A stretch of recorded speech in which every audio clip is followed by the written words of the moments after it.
This is a piece of sweet gum. It came from a tree we had cut down around 1.5 years ago. I kept this inside and it's pretty dry right now. Even while it was growing, there was some spalting going on up in a crotch area that had damage. So some people would look at this piece and say, well, it's for the birds. Well, that's what it's going to be. I'm going to make a hummingbird house out of it. It'll be a lot smaller than what you're looking at, of course. But my wife loves birds. She's probably got 15 bird houses, and she has 4 hummingbird feeders out there, and the hummingbirds come around all the time. I'm going to take this over the bandsaw, trim off some excess, and we'll be back. I'll have it mounted in the lathe, and we'll start turning a hummingbird house. I have it between centers, and it's now about 9.5 inches long. It's a little oblong, and I might be able to get a 3-inch diameter out of it, but I don't think I'm going to use all of that. So I'm going to start out with a spindle roughing gouge, about 800 RPMs until we get it balanced.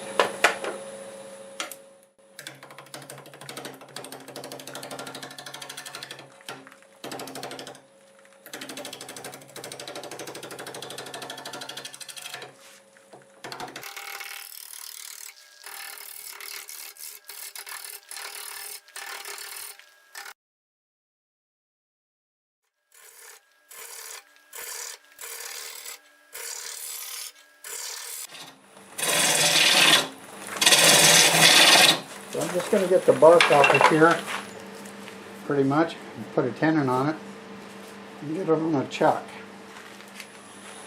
Use a parting tool to flatten that end off.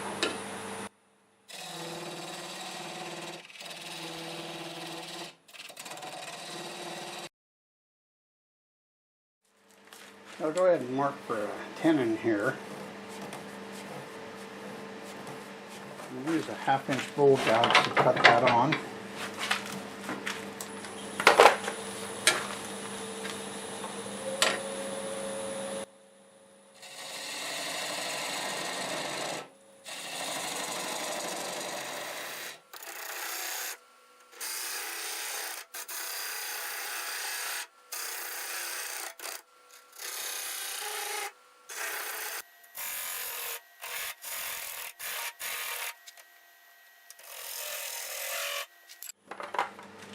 That is really hard.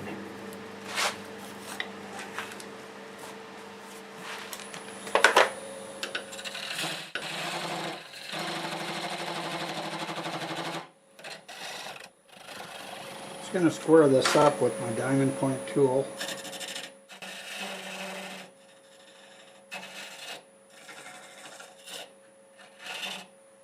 Okay, that should fit the chuck. I'll turn it around and cut one on this side. And I'll have to make a top for it out of one of the pieces. Alright, I have it flipped around. I'm just resharpening my spindle roughing gouge. I'm going to take it down until it's cleaned up.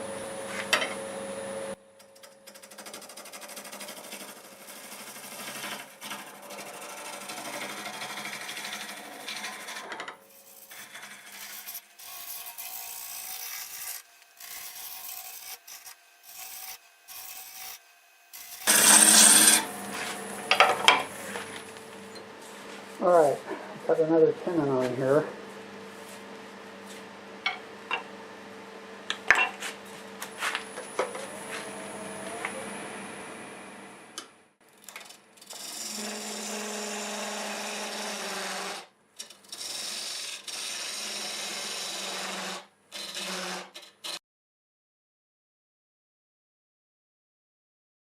Okay, a small change in plans. I may not need that tenon, but I'll leave it alone for now.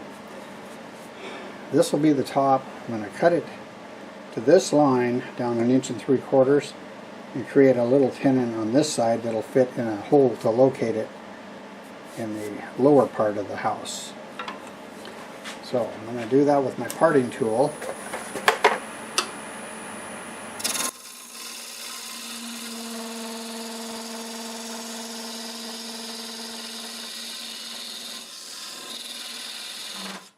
That could be any size I want, really, but I want it to be the size of the hole that I drill in.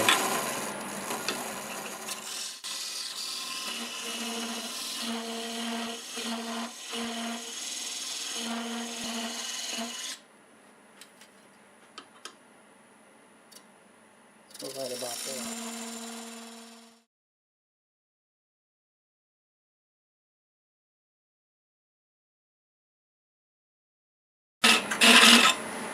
Yeah, that probably should be good.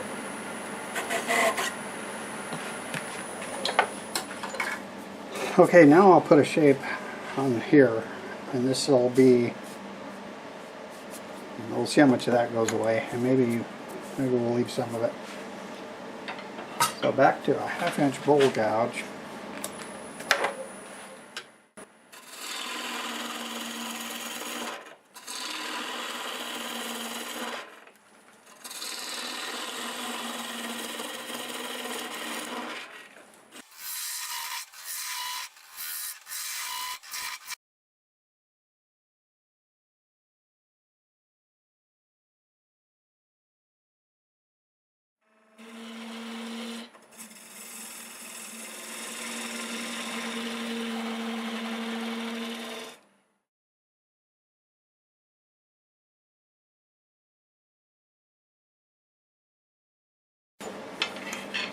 Okay, yeah, I'll sand it in reverse.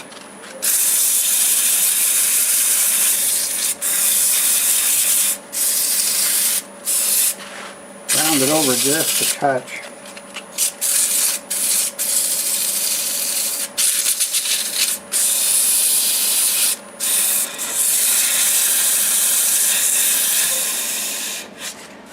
Okay, I'm going to put some marks in here and then cut some grooves in.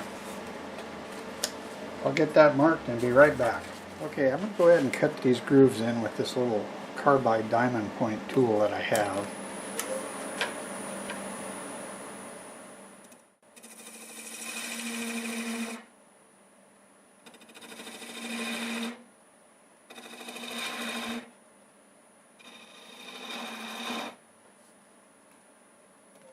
Okay, I'm going to have to get a guitar string and make a wire burner for this. I've never put one together, but I'm going to take time and do that, and I will be right back. Okay, I just made a little wire burner and I tested it on the little one.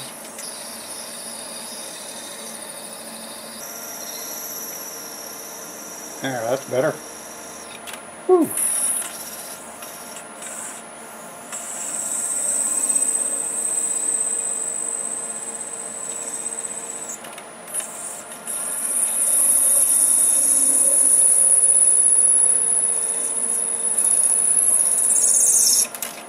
That should do it right there. So let me get my parting tool. So let's use this thin one.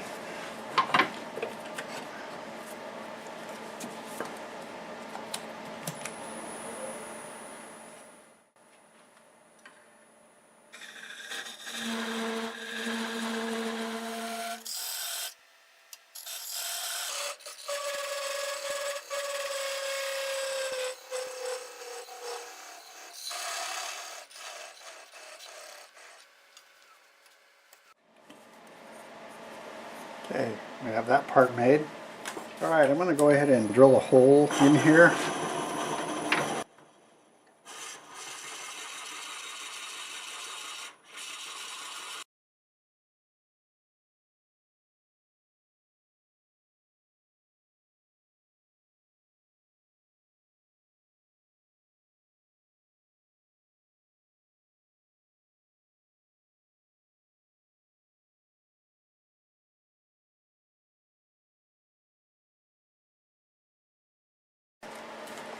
Okay, I need to get a hole here for the opening and then a hole underneath it for a perch. I'd like to have it right in the middle. So one way I'm going to do this is I've lined my tool rest up with the center. This is where I want the hole, so I'll bring this pretty close to it and I'll just put a pencil line across there like that. it's going to be close enough. Now without turning this, I'll put another line this direction, and I'll be able to make that perpendicular at the drill press. And now I know that will be in the middle. I'll get the drill press set up and show you what I'm talking about. Alright, I'm over at the drill press, and I showed you the line that I put here. Just going to take this little square and make sure that's lined up. The line on top now is in the center of this. I have a dimple in there. I found that dimple. And then I'm going to take this drill press column vise, and I'm going to have to turn that so I can reach it. Everybody has probably seen Phil use one of these. Well, Phil was kind enough to give me this one. He had a spare, and we have the exact same drill press, so that was very kind of him. And then we just lock it down, and the bit does have clearance back there. I'm going to lift it up, turn it on, and I'm still going to steady everything.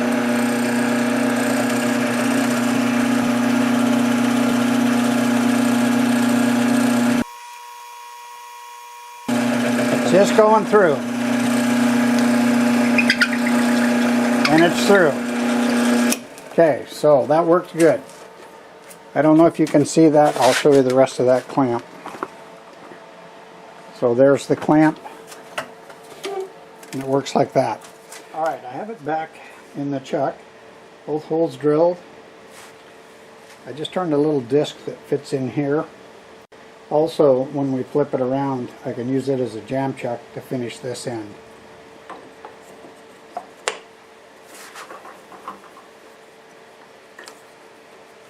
So I've got my 5/8 bowl gouge, my face shield on, and we will see if we can get a shape on this.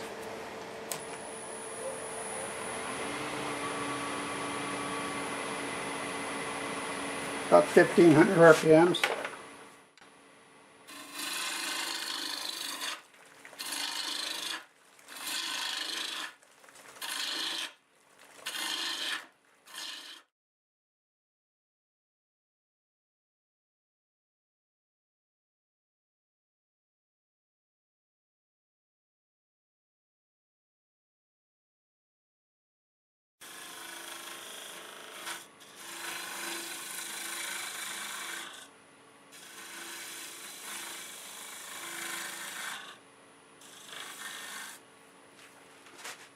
Back this way a little bit.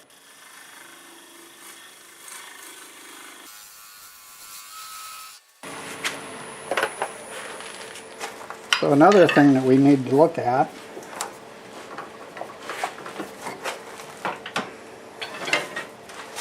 is what it looks like with that on it.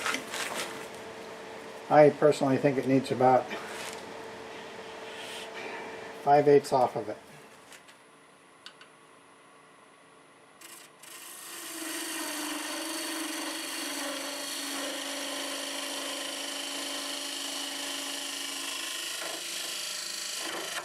And we're through.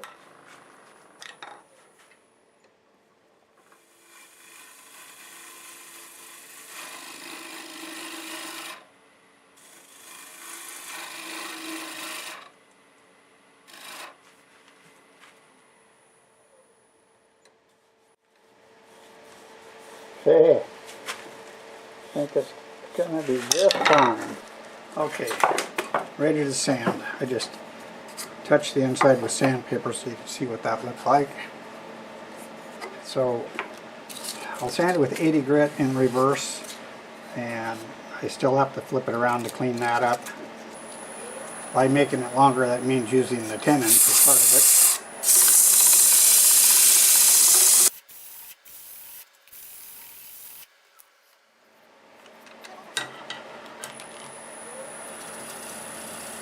Alright, that's pretty good.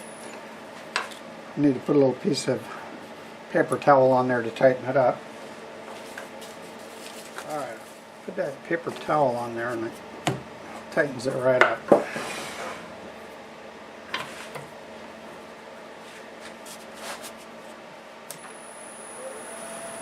Sounds perfect. Use a 1/2 inch bowl gouge and finish it off.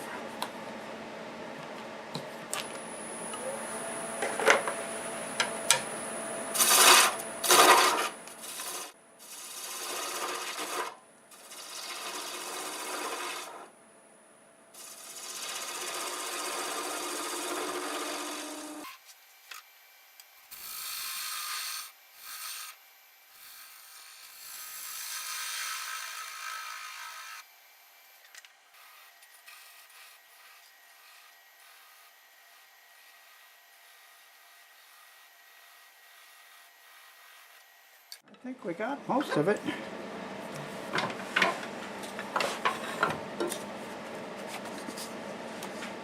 Yeah.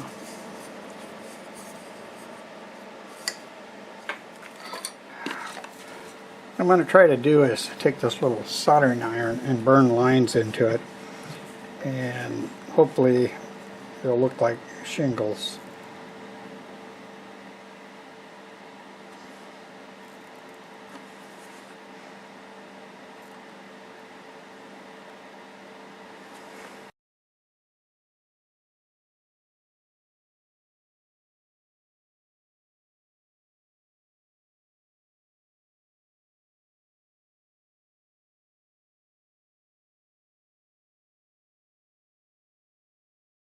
Okay, time to put it together.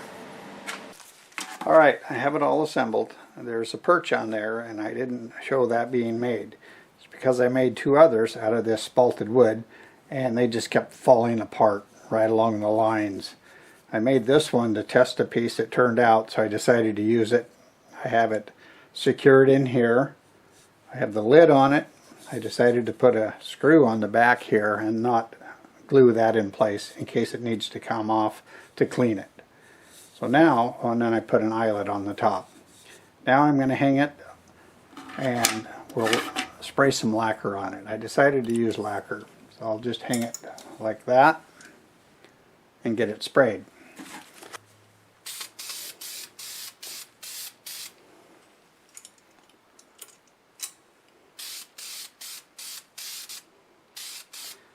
Okay, that's going to be pretty simple. I'll get maybe 3 or 4 coats on there and it'll be done. Well, it's all done, my little hummingbird house, and I really like it. Now let's hope that the hummingbirds like it. I made this out of a piece of sweet gum from a tree we had cut down a couple years ago, and look at the grain in this. It's just spectacular. Finished 6 inches tall. It's 2 1/4 inches wide in the middle, and the roof is 3 1/4 inches wide. I sprayed it with 4 coats of lacquer, and I think it'll hold up.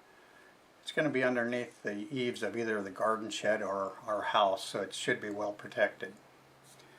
I decided I wanted to have the roof look like it had shingles, so I cut these lines and blackened them, and then I used my soldering iron to do the vertical lines, and I think it looks like shingles. I made the lid so you could take it off. If the birds do use it, it might get messy in there and we may have to clean it out. I also put a hole back here to put a screw in just in case it loosened up due to weather changes throughout the year. Well, I really like this, and so does my wife. I hope you enjoyed the video. Thanks for watching. I really appreciate it. If you like this video, give it a thumbs up. Leave a comment. I enjoy reading them all. Thank you to all my current subscribers. It really means a lot to me. If you're not subscribed, please consider doing so. I do videos weekly. If you click that share button, you can share it with all your friends on social media. That would be great. It really helps the channel grow. Thanks again, and until the next time, see you later.